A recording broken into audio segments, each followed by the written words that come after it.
Magandang araw, Pilipinas! Mula sa tatak at nagbabagang balita, Himpilan at sandaigdigang bayan. ito Ang Frontline News PH. ako si Mark Alexis Jr. Rioja. At ako naman si Joven Limuco. At ihahatid namin ang nagbabagang balita. Ang ekonomiya ng Pilipinas lumago ng 5.9% nitong ikatlong kwarto nitong taong 2023. Ito ay ayon sa Philippine Statistics Authority o PSA. Una nang nakita ng mga ekonomistang makakabawi ng ekonomiya sa ikatlong kwarto mula sa pagbulusok sa 4.3% noong quarter 2 sa gitna ng matinding inflation rate at interest rate. May pagbabago rin sa porsyento ang demand side, gross capital formation, at impact of goods and services.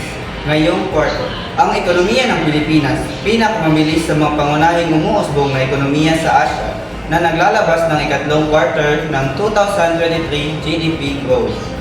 Sa mga sumusunod panadetalye, narito si Charmaine at Genevieve magbabalita. Maraming salamat, Joven at Mark. Manila, Philippines sa mapagtala ng 5.9% na paglago ng Gross Domestic Product o GDP. Nasa 5.9% ang economical growth nito kumpara noong ikalawang quarter na nasa 4.3% lamang. Masasabing lumago at umunlad ang economical growth nito kumpara noong ikalawang quarter.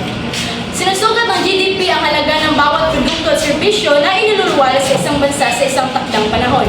Bagay na madalas gamitin upang gawing batayan kung maunlad ang matamlay ng ekonomiya sa isang bansa. Pahayag ng PSA, ang mga pangunahing nag-ambag sa ikatlong kwarto 2023 na paglago ay ang wholesale at retail trade, pagkukumpuni ng mga sasakyang dimotor at motorsiklo na nasa 5.0%, financial at insurance activities na nasa 9.5% at construction na nasa 14.0%.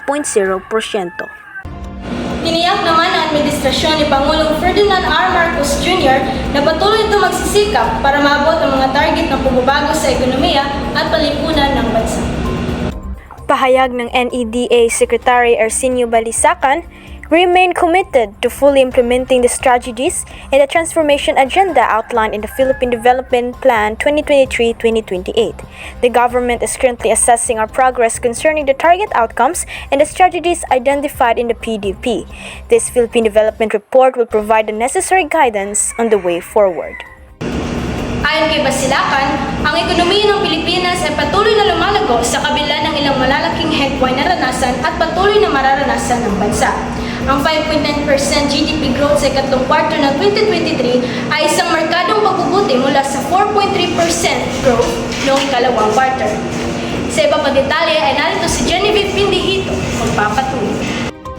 Maraming salamat, Charmaine. Tungo sa kaunlaran ng ekonomiya ng Pilipinas, may pagbabago sa porsyento sa iba't ibang aspekto ng GDP.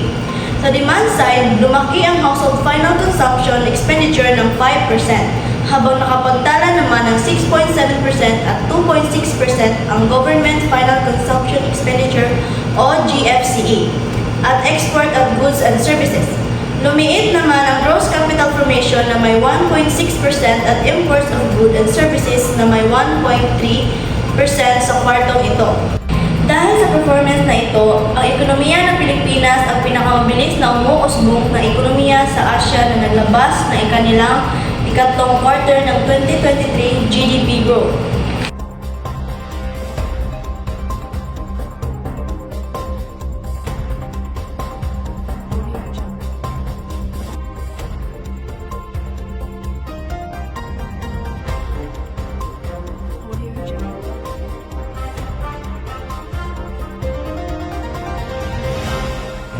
Sinabi nito na kailangang lumago ang ekonomiya ng bansa ng 7.2% sa huling quarter para maabot ang 6.7% na GDP target para sa 2023. At iyon po ang nababagang balita ngayon. Balik sa inyo. Maraming salamat, Charmaine at Genevieve. At iyon po ang nagbabagang balita ngayon. Manatiling makatutok sa tapat at makatotohanang balita. Ito ang iyong kaibigan, Mark Alexis Jr. Rioja. At ang iyong kaagapay, Joven Limo.